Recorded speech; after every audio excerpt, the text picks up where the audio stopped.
Olá, eu sou o professor Djalma Pessata e vamos continuar com o conteúdo de regência verbal e regência nominal. O primeiro verbo que a gente vai analisar é o verbo assistir.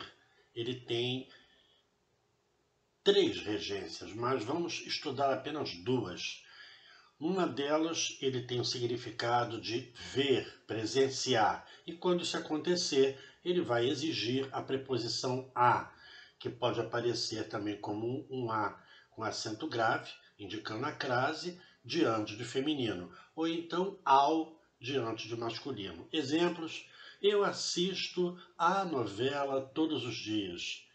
Eu assisti ao filme recentemente. Agora, quando ele tiver o significado de socorrer, auxiliar, ajudar, aí não teremos preposição. Apenas admite-se artigo. O para o masculino, claro, e o a para o feminino. O médico assiste o paciente com dedicação. Se o aluno escreve assiste ao paciente, está errado porque o sentido mudou. O gerente assistiu a idosa no caixa eletrônico. Esse a é um artigo, portanto, se aparecer acento grave em cima dele, é um equívoco, é um erro, não é aceitável.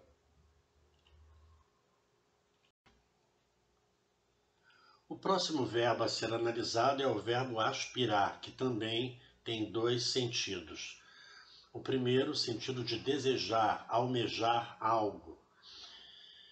Nesse sentido, ele exige a preposição a, que pode aparecer, como eu já disse no outro slide, como um a com acento grave ou então ao, dependendo do gênero da palavra que se refere. Exemplos: ele aspira à função de gerente. Ele aspira a um cargo melhor.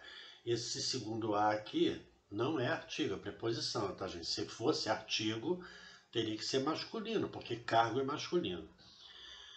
O time aspira ao título de campeão. Então, sempre com a preposição a. E no sentido de recolher, sorver, colocar para dentro, lembrem de aspirador, né? Aquele aparelho. Nesse sentido, é sem preposição. Só pode ter artigo, o ou a. Exemplo: os andarilhos aspiravam a poeira da estrada. Quer dizer, eles estavam respirando aquilo.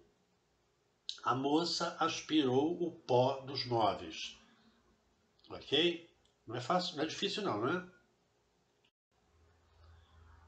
Agora um verbo que traz três significados. Não estamos muito acostumados a lidar com alguns significados, mas é simples, é tranquilo. A gente está mais acostumado a ver o verbo implicar no sentido de incomodar, uma pessoa incomodando a outra. Nesse sentido, ele exige a preposição com.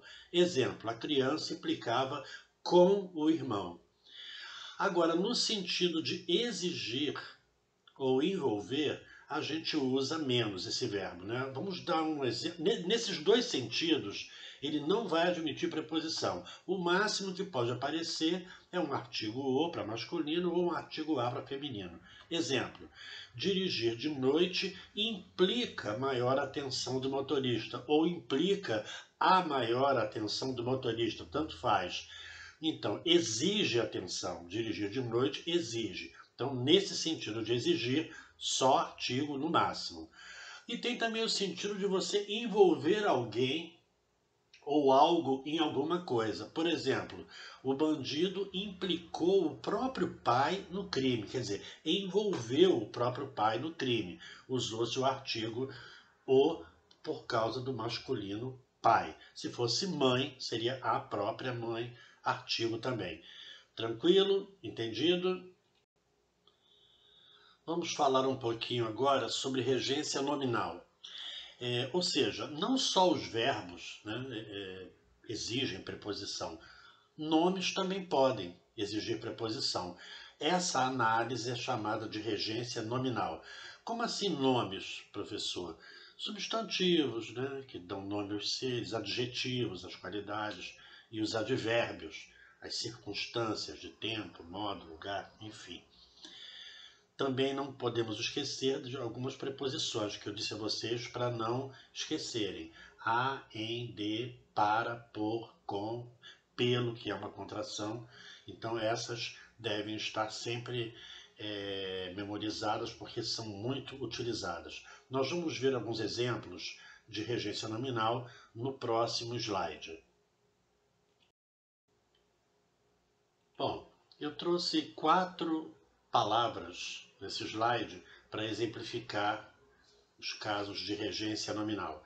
Na primeira frase eu tenho aqui a palavra amor. A palavra amor é uma palavra que ela pode ser acompanhada por essas duas preposições, por e a. Quem tem amor por alguma coisa, ou por alguém, ou tem amor a alguém. A palavra acostumado também admite duas preposições. Quem está acostumado a alguma coisa, ou está acostumado com alguma coisa, com alguém. A palavra capaz, ela admite a preposição de, pede a preposição de. Quem é capaz de alguma coisa.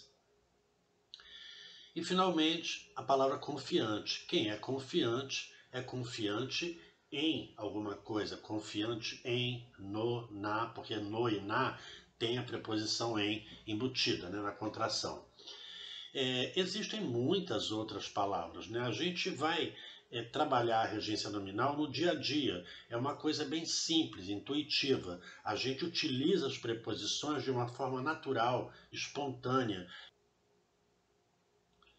Bom, pessoal, a gente terminou aqui o conteúdo de regência verbal e nominal. Na plataforma Google Sala de Aula e no nosso grupo do WhatsApp, eu vou selecionar alguns exercícios das OEs para vocês fazerem para a próxima semana. Não vale ponto, fiquem tranquilos. Apenas para vocês exercitarem aí esse conteúdo que a gente estudou nas 2 últimas aulas. Fiquem bem e até a próxima.